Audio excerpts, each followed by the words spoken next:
If you look, there's a great proverb, many of you know it, it's Proverbs 4:23, just kind of intro with this. Solomon says, guard your heart above all else, for it is the source of life.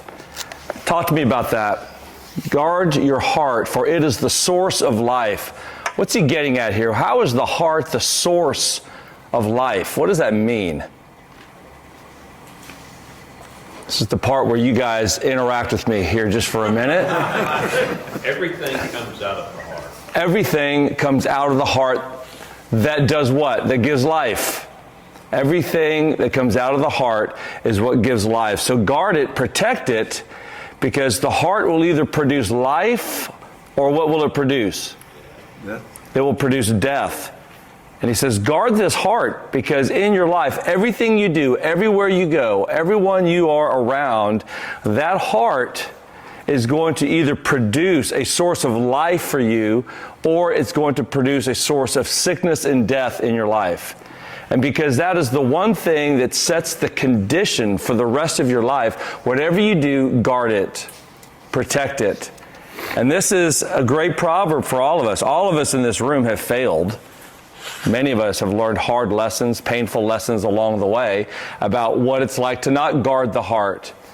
And then when you're in a season of life where you're guarding the heart, you're protecting the heart, you're growing the heart, what's that life like when you're in a place that the heart is being not just preserved, but growing and producing life? What's that life feel like? What's that life like for you? Be great. Freedom, liberties. Who said freedom? Kevin, did you say freedom? Freedom. Bo, I thought you said it, but it was Kevin. Freedom. That you actually, a lot of people think freedom is the ability to do whatever you want. And that's not what freedom is. That actually leads to what? Bondage. You become shackled to those things, right? Freedom is doing what you ought to do when what you ought to do is what you love to do. That's freedom. It's when I do what I ought to do, but when what I ought to do is also what I love to do. What is life like when I have to do what I ought to do, but I don't love to do what I ought to do? What does that feel like? It's called work. That's work. That's like white-knuckled Christianity. You guys ever had that? Just as pure, raw willpower and discipline. You guys ever been in that kind of phase of life where your no's are no's out of discipline and willpower, and your yeses are because I just have to do it. I'm supposed to do it. Why are you reading your Bible? Because I'm supposed to. Right? Why are you not doing that? Well, because I'm not supposed to. As opposed to because my heart doesn't want that. Because my heart desires this. See, when the heart's connected to what we ought to do, it's freedom. That's freedom right there. So if you go to Genesis 13 now, we're going to be here in this section with Abram and Lot. It's a great story, some great life lessons. It's not a long text. It's only 18 verses, but we're going to get some really interesting things to think about here in this chapter. Notice here, you just come out of the story where Abram gets rebuked by Pharaoh, remember? What did Abram do? What wonderful scheme did he come up with? Do you remember? Sarah. What about her? Sister. Tell the Pharaoh she's my sister because she's beautiful. And if they think I'm her husband, they're going to kill me. He comes up with this scheme. It kind of works for a little while till suddenly Pharaoh realizes what happened. Probably God is the one who revealed it to Pharaoh. Pharaoh rebukes him and says, get out of here with your wife. Abram leaves. You get to 13 verse 1. Abram went up from Egypt to the Negev. That's the desert. He, his wife, and all he had, and Lot with him. Look at that. Lot is with him. Who is Lot? Remember? What is his relationship to Abram? His nephew. And we talked about this already. God gave Abram a promise. Anybody remember what that promise was? What promise did he give Abraham? Land, seed, and blessing. That's right. And that seed would someday do what, Chad? Who would that seed bless? The world. All the nations of the world, right? There's that seed blessing. Abraham's an old man. Sarah's an old lady. He's probably thinking, well, if this doesn't work out, I've got all this stuff. I've got livestock. I've got gold. I've got means that I've got to somehow, through inheritance, I've got to give this to somebody. Who do you think Abraham has as his plan B? Lot. His nephew. So his nephew's just right there by his side everywhere he goes. And he's watching and learning from Abram. And Abram's a great mentor. He is teaching him, he's showing him, and Abram is getting wealthy and successful. And Lot looks at his uncle's success, and all of a sudden, Abram apparently gives Lot a lot of opportunity. Hey, here's some of your land. See, this land was Abram's. He gives land over to Lot. Hey, why don't you grow your inheritance? Why don't you grow your cattle? Why don't you grow your wealth? And Lot begins to do it with him, following and watching his mentor. Right? Abram's a great mentor. Lot becomes very successful. Look, Abram was very rich in livestock, silver and gold. He went by stages from the Negev to Bethel, to the place between Bethel and Ai. That's where he was before. Remember what he built there before in Genesis 12? What did Abram build there before? Altar. He built an altar. And what did he do at that altar? He worshiped the Lord. He comes out of Egypt and out of the famine, and when he comes back, where does he go? Goes right back to the altar. Right? Here's a guy who has found enormous success. He's trusting the promises of God. He's learned some lessons. He comes out of a humiliating moment with Pharaoh, and he comes out of there. He doesn't allow his shame to push him away from God. What does he do? He goes right back to God. He goes right back to the place where he built his altar. Because a lot of times what will happen is, we all know this, you go through failure or struggle or shame in life, and you're going to be led down one of two paths. One path, you're going to see the goodness of God, you're going to remember the promises of God, and you're going to move down that path, down that road towards Him. And then there's another path that's just kind of that drifting path. You just kind of begin drifting a little bit. Yeah, you retain the old language, you kind of retain the old ideas, but you just kind of start drifting away a little bit over here, right? And for Abram, he goes right back to the altar. He's learned his lesson, right? You guys ever had a moment of real struggle or failure and it drove you immediately to the feet of God? You guys ever had that experience? What is that experience when you go back to the very heart of God after a difficult season of life, after a difficult moment in life, and you go back to God? What is that experience like when you're with God after that moment? Contrite. Sweeter. The heart is contrite. It's what? Sweeter. It's a sweeter time, Dean. Why is it sweeter? I agree with you. Why is that a sweeter time? Because your heart is more in tune to God. Yeah. To what aspects of God? His love. His love. Forgiveness. His forgiveness, His mercy, Grace. His goodness, His grace, all of those things. And when you realize that apart from God, man, I am left to myself. I'm no good. I need His mercy. I need His grace. And this is what Abraham does. And what's happening is this is going to be a tale of two hearts. One heart is committed to formation. The other one is going to be committed to acquisition. That's the two hearts. Both of them have stuff. Can you have stuff and still have a heart deeply committed to the things of God? Can that happen? Yes. Look around you. A bunch of you guys have done well. Your hearts are committed to God. You look around the world, God has raised up many people of means. He's gifted them to be able to have great success in life, and they're committed to the kingdom of God. Can you have great means and your heart drift away from the things of God? Is that possible?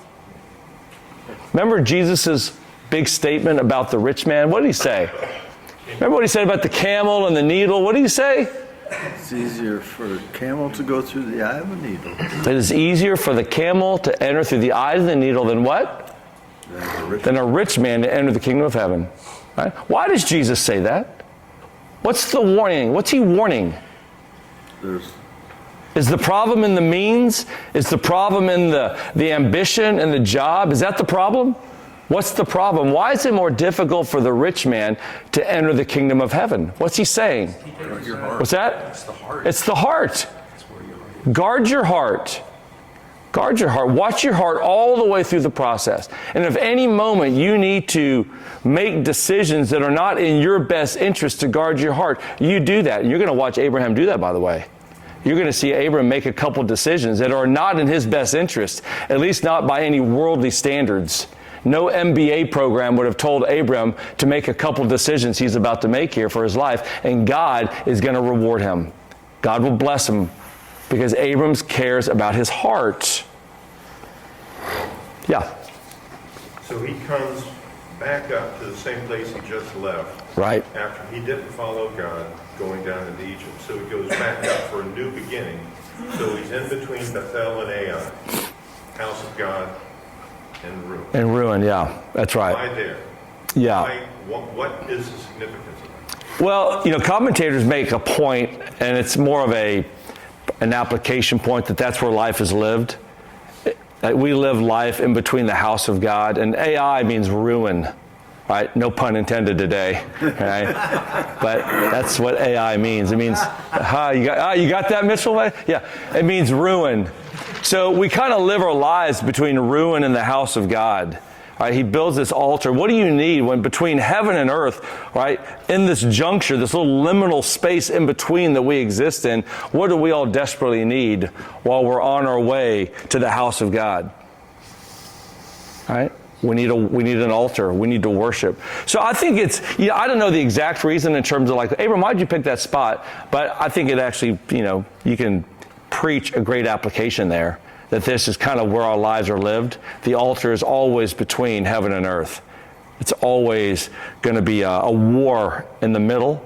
And what are you going to build?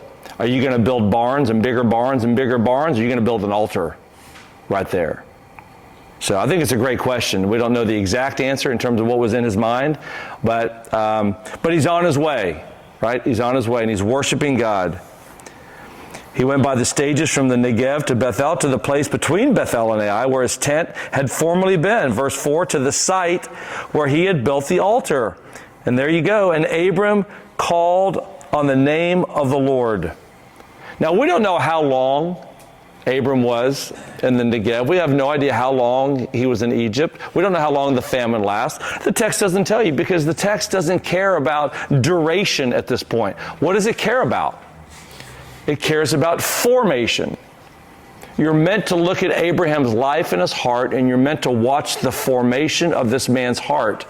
Okay? Now, sometimes duration matters. Sometimes it's years. I remember there's a wonderful little book I read years ago on the prodigal son. And one of the insights of this book was, when you see, do you remember where the prodigal son went when he finally got his inheritance from his father early? And he left. Do you remember where it says his youngest son went? East. Strip clubs? Yeah. He went, thank you, Chad. Faraway land. The camera's right there, Chad, just FYI. He went to the distant country, of which there were strip clubs there, Chad. Okay? He went to the distant country, which means this is a long journey for this young man. He wanted to get away. He didn't want to know anybody. He wanted anonymity. Y'all ever wanted anonymity? I don't want you to know my name. I don't want you to know who I am. I want anonymity. That's where he goes. And he goes, and so we teach that text, and a lot of times you teach the text where someone goes, man, I remember my prodigal days. I remember 1989 to 1991. Right? Or 1979 to 1991 for you, Christopher. Okay? And you go back and you remember that decade. You remember those 20 years. You remember that 4 years, man, when you were in the... And this author says, wait a minute. The prodigal journey does not mean it's years. You can be the prodigal son going to the distant country for 30 seconds. You can go to the distant country for a moment and let your heart drift. Can you? So this isn't about duration. It's about formation. Like, where is my heart dwelling right now? That's the idea. This text is about Abram's heart. and the slow forming of his heart. Because there's going to be an event that's coming in just a little bit that God is going to ask Abram to do something that will be impossible for any man to do unless his heart is wholly committed and devoted to the Lord. And you know what that scene is, right? What is the scene that God Spunky is eventually going to ask Abram to do? Sacrifice that seed I promised you. It's time to give them up. See? And when you watch it, it's hard to read how just willing Abraham was willing to do. I mean, Hebrews says he's trusted God so much that he believed God was going to, if he took the life of his son, God was going to raise him from the dead. That's the strength of his faith. Abraham didn't start with that faith, right? He starts as a liar. He's lying. He's going into Hagar. He's sleeping with another woman, right? His heart is unformed, and God is taking the hardships of life, shaping his life so that the day will come when God asks him to do the most difficult thing he could ever do, and he doesn't even flinch. He doesn't even bat an eye. He just trusts the Lord. Okay? That's called freedom, by the way. Do you know that? That's freedom when your hands are that open to the ways of God. So now we get here to verse 5. I love it. It says it again. Now Lot, who was traveling with Abram. I think Lot probably liked that. I think Lot liked hanging around his uncle. You know why? What do you think Lot was thinking? Let's get into Lot's head for a minute. Lot's heard all about this promise of God promising Abram some seed, but Lot's kind of in the flesh. What do you think Lot's thinking? It's got to be him. Yeah, he's not. It's got to be me. I mean, yeah, I know God said seed, but I mean, I'm kind of a seed, right? And I mean, look how old my uncle is. I mean, that just doesn't happen that way. It's just, there's no way. He's been trying and trying. Aunt Sarah, I mean, she can't even have kids. I mean, there's just no way this is going to happen. What do you think Lot's thinking? Someday. When Uncle passes, look what's come. You know how many people are hoping for our death? You know what they get? Doesn't matter. Lot in his heart is staying close to his uncle. He knows what's coming his way. But he also had flocks and herds and tents. Is that a good thing, by the way? That Lot also had those things? Is that good? Is that a good thing? Sure. Did Abram mentor him well? He teach him well? Of course he did. It's a good thing. Those things aren't bad things. What can you do when you have great means? Help others. You can help others. You bless others. Remember what we said last week? We said, just as God gave Abram a promise to be a seed, that he would be, a seed from him would bless all the nations of the earth, and that Abram is blessed, his life is meant to be a blessing to who? Everyone else. We are a conduit of blessing to the people around us. And we need to ask ourselves every day, how is my life being a blessing to everyone around me? How is my life touching the lives of people with my time, my friendship, my heart, my trust, my confidence, my money, my resources? How am I a conduit of blessing to everyone around me? See, that's what Abraham was learning to become. So Lot has all the same opportunities. But, verse 6, the land was unable to support them as long as they stayed together, for they had so many possessions that they could not stay together. How much did God bless them? Wow! God blessed their socks off. So much stuff. I mean, the land can't even support everything they have. Water is limited. The grass in the fields grow back slowly. There's so much stuff, so much animal life that they've got to part ways if they're going to continue to grow. And not just that. It says,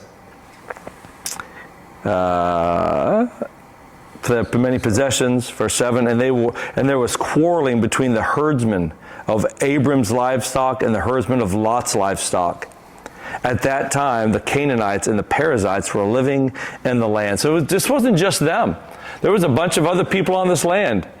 Limited resources and abundance of blessing. What are you going to have to do? You're going to have to make a decision. You're going to have to say, we're going to go and expand our borders. One of us is going to have to move on, right? One of my great favorite quotes, it's on one of my websites. I love this quote. In order to discover new lands, one must consent to lose sight of the shore. If you want to discover things you've never discovered, if you want to experience things you've never experienced, you got to be willing to lose sight of the shore. Okay? One of them is going to have to say, I'm going to go this way. Or you're going to have to go that way if we're going to experience any further blessing here. Verse 8. So Abram said to Lot, please, let's not have quarreling between you and me, or between your herdsmen and my herdsmen, since we are relatives. Isn't the whole land before you? Here's the solution. Separate from me. If you go to the left, I'll go to the right. If you go to the right, I'll go to the left. At heart, Abram is what? What kind of a man is Abraham? Generous. One, he's generous. Is he a peacemaker? Is Abram more than anything wanting peace? In order for him to have peace here, who's he going to have to trust? God. He's about to make a decision, a business decision, and what matters to Abram is that I have peace with you, that there's peace between us, my people, and your people. And so he's going to come up with a solution that probably isn't the best business solution, unless God's in it. See? And because he so much wants peace, this is what a strong man does, by the way. A strong man seeks peace. He seeks peace. Who is it that takes the initiative for this? Abram. It's Abram. It doesn't say, and Lot goeth to his uncleth to seek peace. It doesn't say that, because Lot's frustrated, right? Lot's feeling anger. He realizes, gosh, man, I don't have enough land. I don't have enough water. I don't have enough resources to keep growing my kingdom. My uncle's in the way. And all of a sudden, here comes his mature uncle, whose heart is forming. And he comes to him and he says, let's have peace. Let's not have strife between you and me. Hey, I got an idea. You pick a direction. You pick it, whatever direction you want to go, I'll go the other direction. You decide what you want to do. I remember when my mother had passed, my father had already passed, when my mother had passed, just over the years, my mom had just acquired just some really beautiful pieces of jewelry. And there was one particular piece of jewelry that was really special to my mother. And I'd always treasured this because I was always a mama's boy. And I always thought, man, that would be just a wonderful ring to have. That was the only thing I even really cared about, if anything. And I remember we sat on the floor at my parents' house, and the condition was the girls leave. So, no daughters-in-law, right? No, Stacy and Diane weren't there, and Mark and I sat there on the floor, and Mark took all my mom's stuff and just kind of put it all out on the floor. And I remember what my brother, he looked at me and he goes, bro, all I care about is you and me. He said, none of this stuff matters. He said, so you go first. It doesn't matter to me. I don't care. I really don't. And I remember just watching the spirit of my brother, just all that mattered to him. He had no care for the trinkets of this world. He had no play for anything. He did not care whatsoever. And it was probably one of those moments in my life with my brother that showed me the formation of my brother's heart all these years. I've always admired him. I've always looked up to him. He's always been my model of watching him be faithful and diligent pursuing the Lord. And yet in this moment, I just got to watch the way, it wasn't even the fact that he didn't care about this stuff. It was what he said about what? You. About me. It was his love. Like, I am his priority in life. I'm the one he cares about. Not the junk of the world that's there, that someday is just going to pass away. Right? What a freeing way to live life. That's what Abram does. He goes to Lot. Soon as he says that to Lot, what do you think happened in Lot's heart? The moment Abram says, you pick a direction. Whatever you want, I'll go the other. What do you think happened in Lot's heart, that little impulse? What impulse do you think he felt? I'm going to get the best. Think he felt some excitement? Some freedom? Because he knew, Uncle Abram has got the rights to this land. He could tell me what he's going to do. There's nobody that's going to challenge his decision. He could say, hey, I'm going to go this way. I'm going to head out towards the Jordan. I'm going to take you go the other way. He could have said that. And he doesn't. He lets his... And I think Abram probably had some wisdom. He probably knew Lot was still a work in progress. Because Abram was a work in progress, right? By the way, be patient with people who are works in progress. Which is everybody.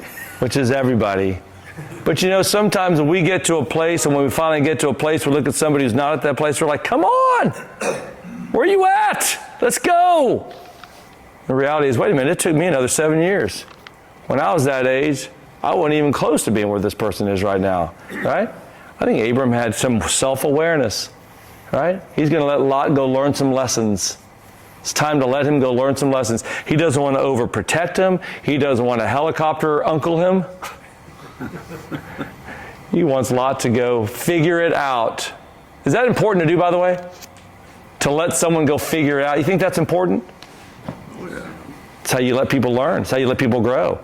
Right? Let them go make some decisions. And hopefully they come back and learn and grow in wisdom. So, he says, if you go to the right, I'll go to the left. First two words, verse 10, look. What? Lot looked. Now, obviously, he needs to look because he was told, which way do you want to go? But I think there's more meaning to this. Lot was a man of the flesh. It reminds me, I actually made a note here when I wrote that. I wrote Genesis 3:6. Remember that passage where the serpent is tempting Eve? Remember what it says that Eve does? She looked upon the fruit, and it was good. It was pleasing to the eyes, right? The lust of the eyes. It looks good. If it looks good, therefore what? It has to be good, Van. It looks good. What's bad about that? It's all natural. It's God's land. It can't be bad. That's what happens here. Lot looked out and saw, look at this, the entire plain. What's he doing?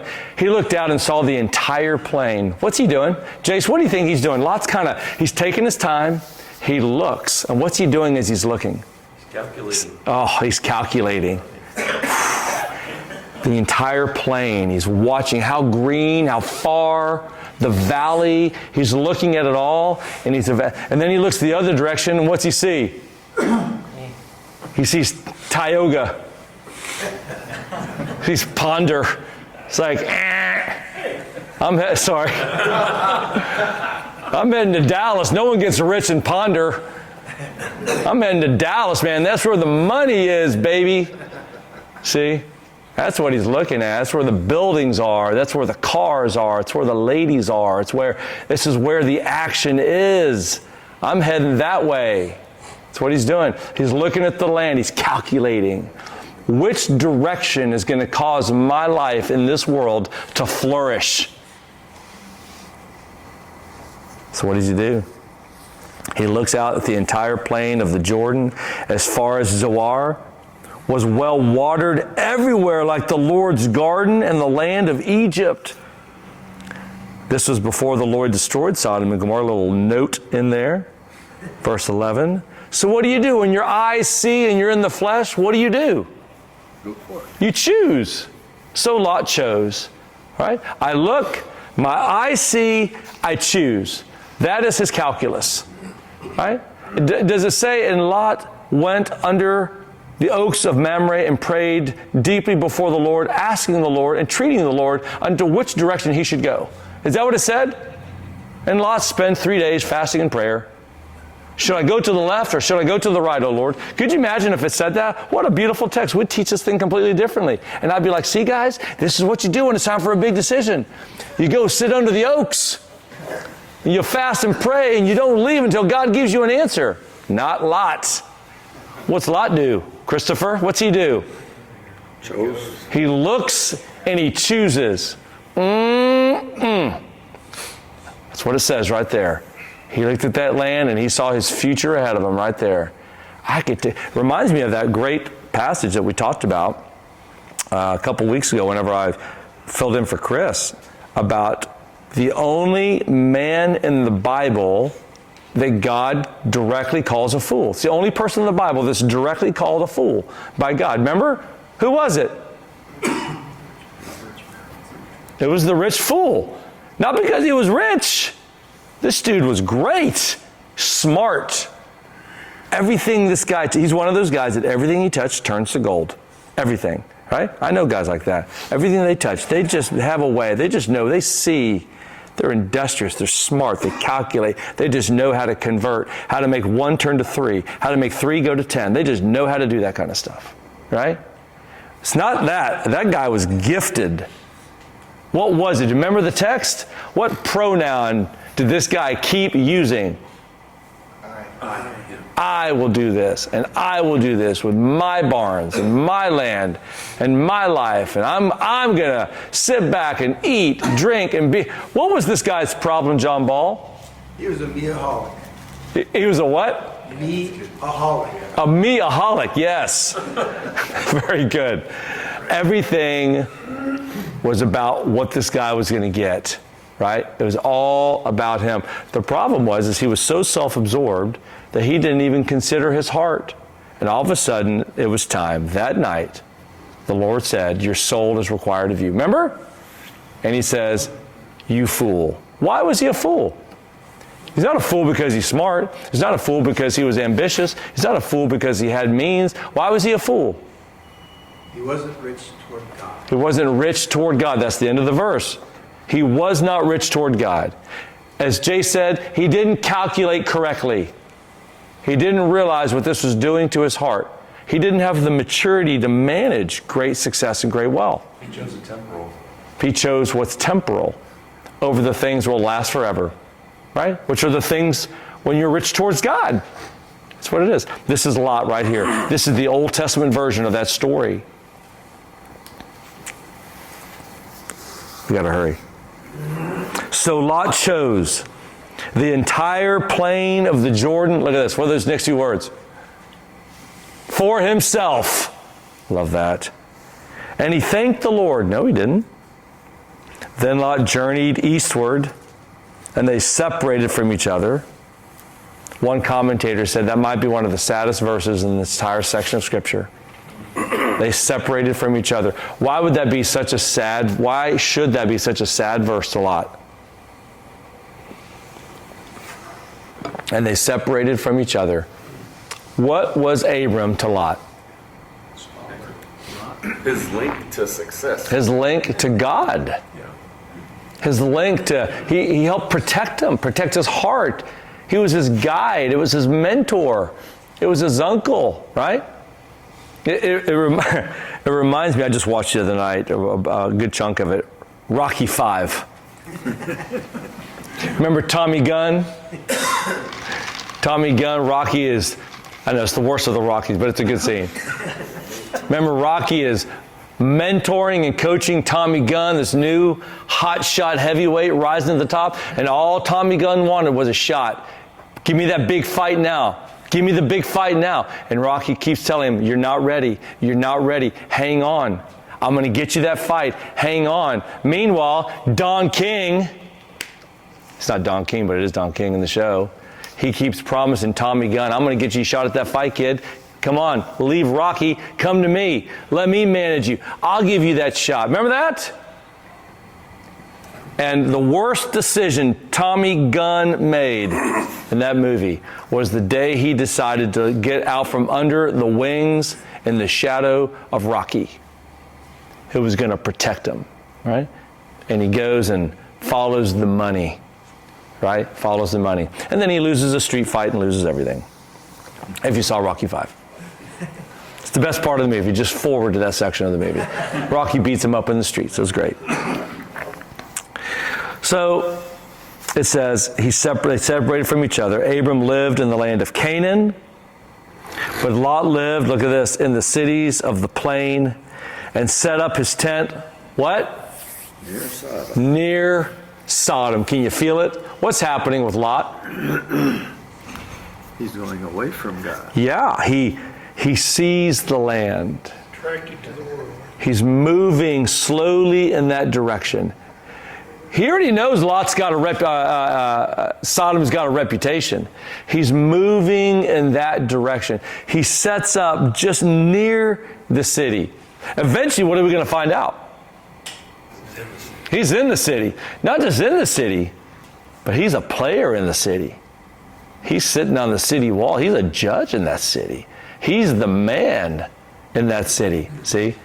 And it all begins with just this kind of slow, gradual what? Decline. Slow, gradual drift.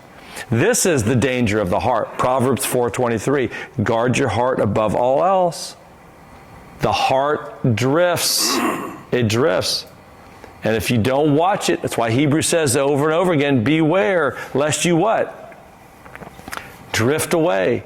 Six times it says that? 7 times? Beware lest you drift away, because the heart has a natural drift pattern to it. Right? You've got to be intentional with the heart. So now all of a sudden he sets up near the city of Sodom. Now the men of Sodom, look at this, 13, were evil, sinning immensely against the Lord. And Lot chooses to go near the city. Why does he choose to go near the city, do you think? That's where the action is. That's where the action is. And I'm not really in the city yet. So you got to be near the city before you're in the city. Y'all get me? You got to be in the vicinity of something before you're in the thing. It's a little thing before it's a bigger thing. And it's a bigger thing before it's the biggest thing, right? That's how it works. Gradually before suddenly.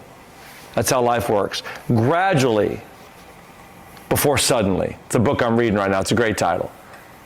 And it's watch out, because what happens gradually will take on inertia and will happen suddenly if you're not careful, right?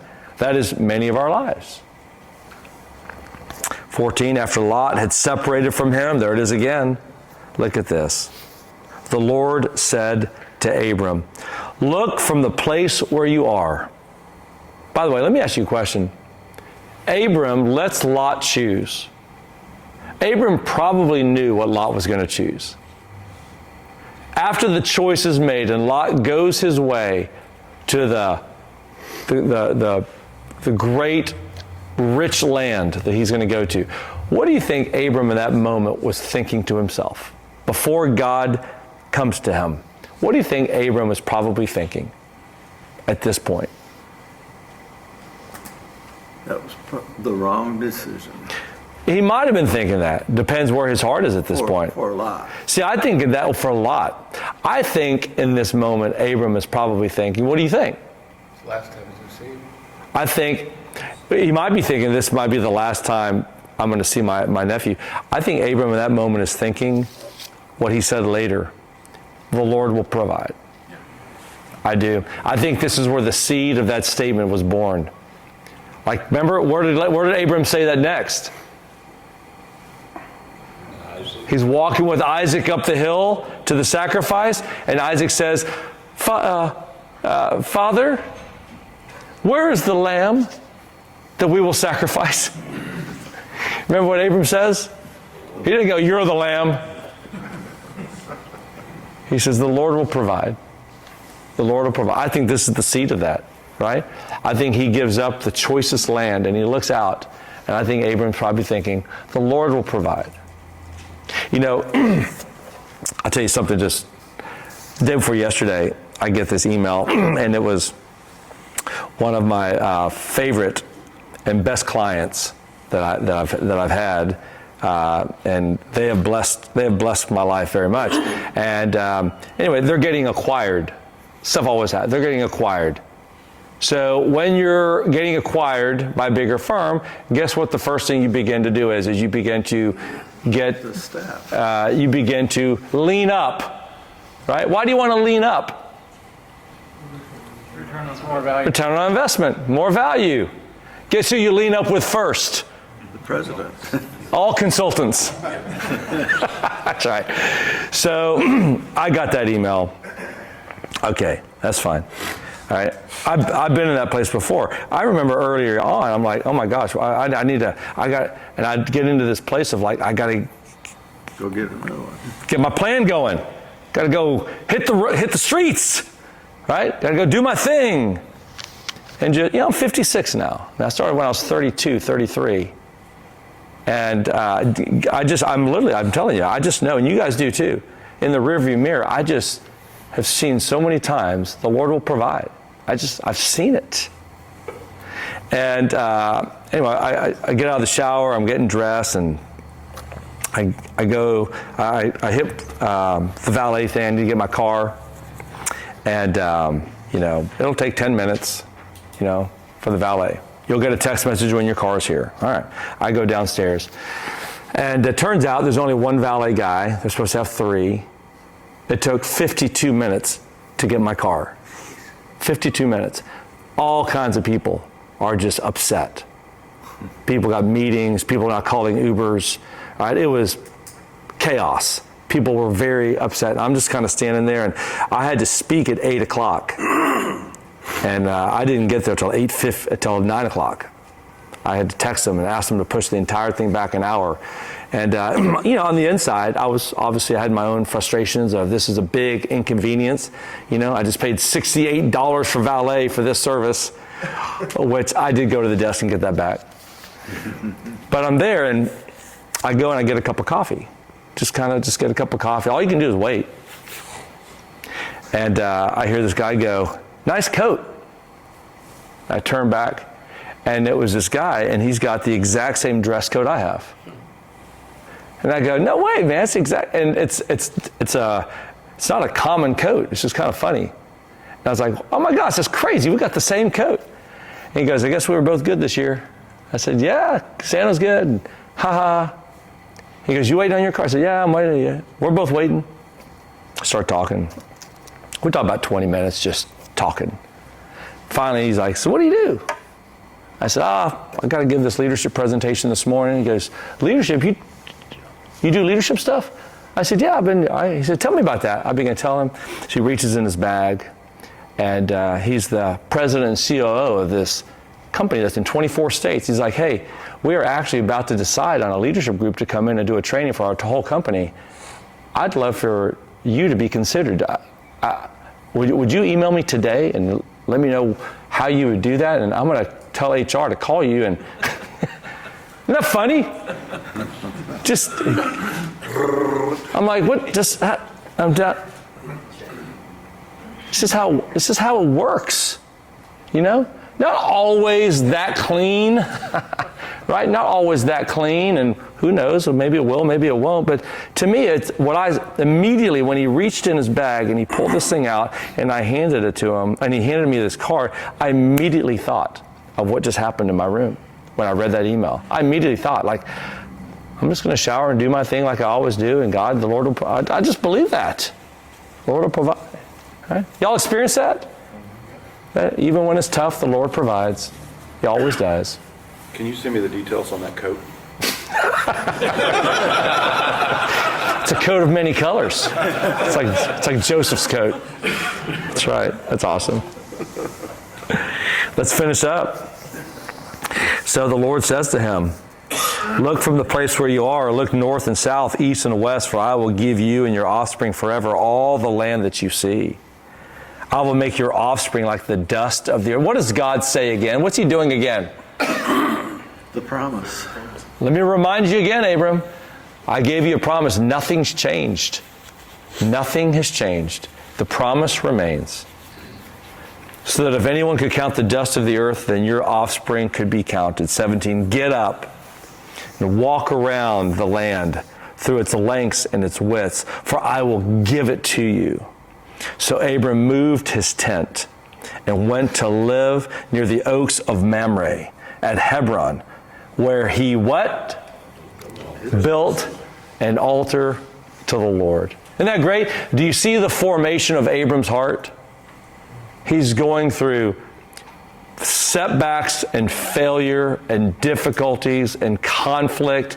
And yet when his heart seeks peace, when his heart trusts God, when he knows that God has got it, all he has to do is just trust God and build an altar to the Lord and just give him thanks and praise and worship God. And God's got it. That's the lesson here. Meanwhile, back at the ranch, right? You can see if this is a movie, you got to know. You cut to a new scene. Here's Lot living by the city, right? And Lot's going to have some fun for a little while. But he's going to need a deep rescue. He's going to need a deep rescue. And there's only one person who loves him in this world who's willing to give up all he has and risk his life and limb to go save his knucklehead nephew. And who's that? Abram. Uncle Abram. Because he's a good man that God has raised up, right? And I pray that is what God is doing with every one of us. Let's pray.